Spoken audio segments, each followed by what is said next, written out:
Ni nini huwa kinatokea pale ambapo mtu mkubwa huwa anaomba msamaha? Na sio tu mtu mkubwa, mtu kama General wa nyota 4 anaposema nimekosa nisamehe. Na sio wakati ambapo kamera zimezimwa, no, wakati ambapo kamera zina rekodi. Nini huwa kinatokea? Sio tu wakati ulimwengu unaangalia, lakini wakati ambapo macho yote yanamwangalia na kiburi chake kikiwa kinayeyuka. Kwa mara ya kwanza katika kumbukumbu za dunia, General wa nyota 4 alisimama mbele ya ulimwengu akimwomba msamaha kijana mdogo, rais wa Burkina Faso, Captain Ibrahim Traore. Sio kisirisiri, sio msamaha wa kumwomba akiwa amemwandikia barua, hapana. Lakini vyombo vyote vilikuwa viko oni, kila mmoja akishuhudia. Haukuwa tu msamaha wa kawaida, lakini ilikuwa ni kuvunjika kwa ukuta ambao wengi walidhani hauwezi ukavunjika. Na baada ya hili kutokea, ulimwengu kapumua, kwa sababu hili halikuwa tu swala la kisiasa. Ilikuwa ni kuhusu utu, madaraka na kuponya majeraha ambayo ni makubwa kuliko maneno matupu. Na hii yote ilianza na dhoruba, na hii sio dhoruba ya mvua, hapana, ila dhoruba ya maneno. Kwa sababu maneno yalisafiri umbali, yakavuka bahari na mabara kwa haraka sana kuliko moto unavyoweza kusafiri. Yalikuwa makali kuliko kisu kikali kinachoweza kukata kuwili, yakishambulia kauli za General Michael Langley alizozitoa hapo mwanzo kuhusu taifa la Burkina Faso.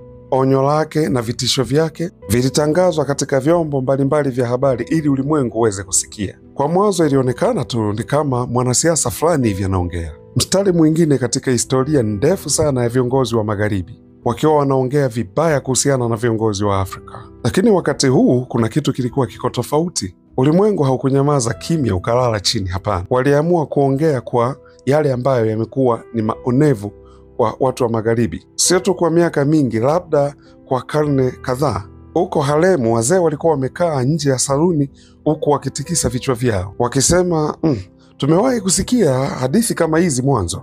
Huko Lagos, Nigeria, wanavyuo mbalimbali wakaanza kuposti video kwenye mitandao ya kijamii wakiwa na hasira sana juu ya kile alichokiongea Michael Langley. Lakini huko Dakar, Senegal, pia redio wakawa wameacha programu zao kwa ajili ya kujadili hili linaloendelea. Huko Detroit na Atlanta, wanaharakati wanapandisha video za maudhui ya historia inayojirudia kuanzia kwa Lumumba, Sankara, Gaddafi na sasa pengine Ibrahim Traore. Kwenye mitandao ya kijamii moto uliwaka, Twitter ikiunganisha nukta, Instagram pakiwa pamewaka moto na kila mtu akijaribu kuweka bendera ya Burkina Faso. YouTube na kwenyewe kukawa kumechangamka, video baada ya video zinawekwa wakiwa wanachambua kila neno ambalo Langley aliliongea kinyume na Ibrahim Traore. Lakini haya hayakuwa maongezi tu au story tu, hapana. Ardhini tayari operation walikuwa wameshaanza kuipika ya kumshusha Ibrahim Traore. Huko Johannesburg wanafunzi wakaandamana huku wakipunga mikono juu kwa ajili ya kuitetea Afrika. Huko Chicago maveterani walisimama kando ya kuta wakiitaka uwajibikaji wa serikali yao. Huko Accra, Ghana, sokoni wanawake walikuwa wakiimba nyimbo za maandamano, wakiimba mitindo ya zamani huku wakipinga uvamiaji wa kisasa wa awamu hii. Moto ulikuwa hauwaki tu ndani ya Burkina Faso, hapana. Moto uliwaka kila mahali. Uliwaka kwa kila mmoja aliyeshuhudia maendeleo ya Burkina Faso. Uliwaka katika macho ya wamama waliokuwa wanawaambia watoto wao ni jinsi gani ya kusimama na kutetea uafrika wetu. Hii haikuwa kushoto wala kulia, Democratic au Republic, Afrika au Marekani. Ilikuwa ni kuhusiana na ubinadamu, utu. Ilikuwa ni kuhusiana na watu waliona kizazi baada ya kizazi, viongozi wanaoinuka kuitetea Afrika, alafu baadaye waje wakanyagwe chini na viongozi wa magharibi. Na sasa hapa tena imekuwa zamu ya Ibrahim Traore. Mtu asiyeogopa huyu Ibrahim Traore, wala hata hakupiga kelele, hakupaniki, hapana.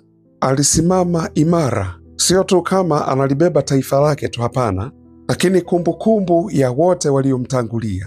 Huku duniani pressure ikawa kubwa. Huko Washington wanasiasa wakaanza mijadala mbalimbali, na huko Brussels, Ubelgiji, wanadiplomasia wakawa wananong'ona nyuma ya milango. Na huko Paris vichwa vya habari vya magazeti vikaanza kuandika habari hii. na wote wakijiuliza, je, Afrika sasa imetosheka? Na wakati mwingine sauti zingine kutokea ndani ya serikali ya Marekani, na mpaka wanasheria na wengine ni wabunge wakaanza kuuliza, je, bado Marekani inatumia njia ile ile ya kizamani namna ya kuitendea Afrika? Na baadhi ya media zikaanza kuuliza, hivi General Michael Langley ameenda umbali kiasi hicho kweli? Haukuwa ujumbe mmoja tu, lakini ulikuwa ni ujumbe uliotumwa kutoka duniani kote. Majeraha yakawa yamefumuliwa tena. Lakini katika haya yote, mwamba Captain Ibrahim Traore akawa amesimama imara. Wanawake na wanaume katika bara la Afrika wakimwangalia, waliona ni zaidi ya kuwa huyu ni rais, wakimtazama kama kioo cha kujiangalia kwa matumaini yao na kupambana kwa ajili ya heshima. Na vilio vya watu vikawa watu wamechoka na ukandamizaji wa mataifa ya magharibi kwa mataifa ya Afrika. Wamechoka kunyamazishwa, wamechoka kuambiwa ninyi siku zote hamwezi chochote, mataifa yenu ni masikini. Dhoruba ilikuwa inatokea kila mahali, lakini kilichokuja kutokea ndicho ambacho kingeushangaza ulimwengu sana sana. Ulimwengu haukupaswa kusubiria sana. Baada ya kelele kutoka kwa mamilioni ya watu duniani, ndipo hapo ikaja habari sasa motomoto. General Michael Langley ameomba ahutubie hadhara. Kwa mara ya kwanza hakuna mtu aliyeamini hilo. Je, huu ulikuwa ni mtego? Je, ameamua kuja kukandamiza tena pale ambapo aliongea na kuishia? Na ndipo hapo mitandao ya kijamii ikalipuka tena, na watu wakaanza kushare lile tangazo, wakasete alarm kwenye simu zao, wakakusanyika pembeni ya redio zao, pembeni ya runinga zao na kwenye simu zao, wakisubiri jambo ambalo hawakulitarajia kuliona. Na muda ukawadia. Huko mjini na vijijini watu wakajiandaa kusikiliza. Baa na grocery wakazima miziki, wakafungulia taarifa ya habari. Makanisa huko Nairobi wakafungua milango, wakionyesha live kwenye projector ili watu wote waweze kujionea.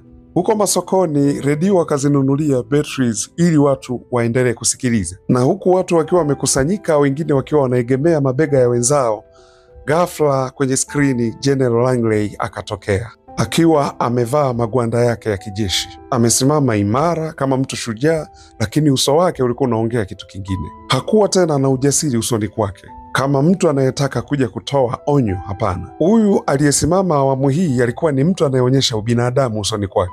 Anaonekana ni mtu amechoka, lakini mtu ambaye ameugua moyoni. Na baada ya hapo basi akasafisha koo lake kwanza. Kauli yangu ya mwanzo kuhusiana na kile kinachoendelea ndani ya Burkina Faso, alianza kuongea huku sauti yake ikiwa nzito. Akasema, nilikuwa siko sahihi. Niliongea kutokana na mamlaka nilionayo, sio kutokana na uelewa. Hapana, nilidharau moyo wa watu wa Burkina Faso na nilimchukulia poa tu Captain Ibrahim Traore, lakini sikujua kuwa amebeba kusudi na lengo kubwa kwa ajili ya taifa lake. Na hapa akaitazama kamera, akaikazia macho na akasema, kwa hili naomba anisamehe. Anisamehe Captain Ibrahim Traore, lakini sio yeye tu, na watu pia wa Burkina Faso na wale wote waliosikia maneno yangu na kukumbuka historia ya mambo ambayo yamekuwa yakitokea kwa viongozi wa Afrika, nao pia naomba wanisamehe. Na hapa ulimwengu kama umenyamaza kimya, sio tu kwa sababu ya maneno ya General Michael Langley, ila ni kwa sababu ya zile kuta ambazo zimejengwa kwa miaka na miaka zimeanza kuanguka. Kwenye cafe moja huko Dakar, mzee mmoja kwa kusikia kauli hizo akaanza kulia. Katika vyuo huko Atlanta, wanafunzi wakakumbatiana bila kuongea lolote.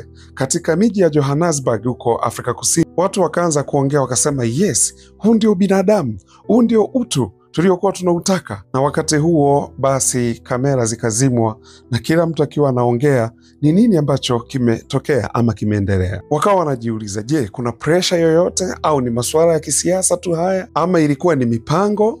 Watu hawakujali kuhusiana na hizo analytics, walijali kuhusiana na hisia zao ndani ya vifua vyao. Walichojali ni kuwa mtu mwenye nguvu kama General Michael Langley angalau amekuja mbele ya hadhara na kuomba msamaha. Hilo likimaanisha kuvuka mipaka, kuvuka bahari, kuwa kumbe Ibrahim Traore alikuwa anaangaliwa na anafuatiliwa na watu wengi na anajulikana.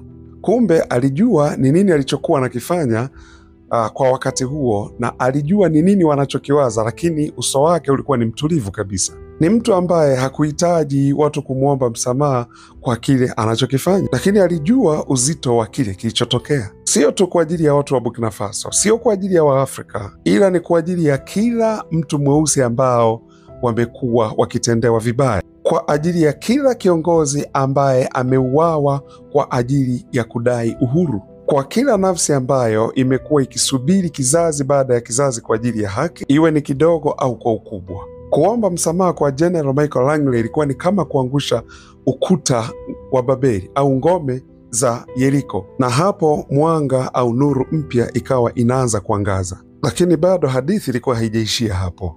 Traore angetakiwa kujibu, na ulimwengu ulikuwa unafuatilia hilo kwa ukaribu. Ulimwengu ulisubiri na kila mmoja alitaka kujua, je, Ibrahim Traore atajibu msamaha huu alioombwa hadharani, au ataishia kuwa na hasira, au ataukataa huo msamaha?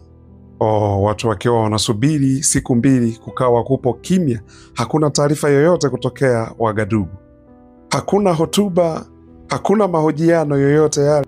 Kupo kimya, kumenyamaza kimya. Lakini katika ukimya huo ndipo ambapo matumaini yakaanza kutokea ndani ya mioyo ya watu. Ndipo hapo sasa, siku ya tatu, serikali ya Burkina Faso ikatangaza kwamba Kapteni Ibrahim Traore atalihutubia taifa, na kwa mara nyingine watu wakakusanyika tena kama walivyokuwa wamekusanyika mwanzo. Kamera zikawashwa, na tayari wakati huu watu au ulimwengu ukiwa unaangalia, basi akatokea Ibrahim Traore kama kawaida yake akiwa kwenye gwanda za jeshi, akisimama mbele ya bendera ya taifa la Burkina Faso na bendera ya AES, na ghafla akaanza kuongea. Nimesikia maneno kutoka kwa General Michael Langley na nimesikia msamaha aliyoomba. Wengine wanasema tunatakiwa tukatae msamaha huo baada ya usaliti wa miaka mingi kwa viongozi wetu wa Afrika. Hakuna msamaha unaoweza kutosha kufidia hayo,